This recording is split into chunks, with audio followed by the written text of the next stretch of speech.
നമസ്കാരം. ഞാൻ അഭിരാജ്. ഞങ്ങൾ സ്കൂൾ ഇന്നോവേഷൻ പ്രോജക്റ്റുമായി ബന്ധപ്പെട്ട് ഹെൽത്ത് ആൻഡ് വെൽബീയിങ് തീമിൽ ഫോക്കസ് ചെയ്തുകൊണ്ട് നിർമ്മിച്ചൊരു ഉപകരണമാണ് ആൽക്കഹോൾ ഡിറ്റക്ടർ എന്ന ഈ ഉപകരണം. നമ്മുടെ നാട്ടിൽ ഇപ്പോൾ വാഹന അപകടങ്ങൾ വർദ്ധിച്ചുകൊണ്ടിരിക്കുകയാണ്. അതിൽ 70% മദ്യപിച്ചിട്ട് വാഹനം ഓടിക്കുമ്പോൾ നടക്കുന്ന അപകടങ്ങളാണ്. അതുകാരണം നമുക്ക് കുറേ വിലയേറിയ ജീവനുകൾ നഷ്ടമാകുന്നുണ്ട്. അതിനൊരു പരിഹാരമായിട്ടാണ് ഞങ്ങൾ ആൽക്കഹോൾ ഡിറ്റക്ടർ എന്ന ഉപകരണം നിർമ്മിച്ചിട്ടുള്ളത്.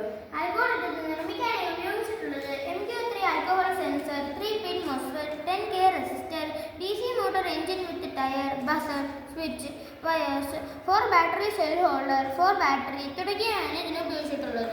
ഇതിന്റെ വർക്കിംഗ് എന്ന് പറഞ്ഞാൽ മദ്യത്തിന്റെ മണം സെൻസറിലേക്ക് എത്തുമ്പോൾ സെൻസറിന്റെ ബാക്കിൽ പച്ച ലൈറ്റ് കത്തും. ആ എനർജി മോസ്ഫെറ്റിലേക്ക് എത്തി 10K റെസിസ്റ്റർ ഹെൽപ്പോടുകൂടി എൻജിൻ കട്ട് ഓഫ് ആകുന്നു. ഇതുപയോഗിച്ച് മദ്യപിച്ച ഒരാൾ വാഹനത്തിലേക്ക് എൻ്റർ ചെയ്യുമ്പോൾ അയാൾ ആദ്യം വിശ്വസിക്കുന്ന വായുവിനെ സെൻസർ പിടിച്ചെടുത്തിട്ട് സെൻസർ അതിൽ മദ്യം അടങ്ങിയിട്ടുണ്ടോ ഇല്ല എന്ന് തിരിച്ചറിഞ്ഞ് സെൻസർ മദ്യം അടങ്ങിയിട്ടുണ്ടെങ്കിൽ എൻജിൻ കട്ട് ഓഫ് ചെയ്യുന്നു. ഇതുപയോഗിച്ച് ചുരുക്കം പറഞ്ഞു കഴിഞ്ഞാൽ മദ്യപിച്ച ഒരാൾക്കും വാഹനം സ്റ്റാർട്ട് ചെയ്യാൻ കൂടി സാധിക്കില്ല.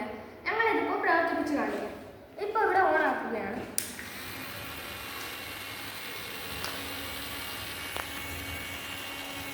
മദ്യത്തിന് അവർ ആൽക്കഹോൾ അടങ്ങിയിട്ടുള്ള സാനിറ്റൈസറാണ് ഇവിടെ യൂസ് ചെയ്തിട്ടുള്ളത്.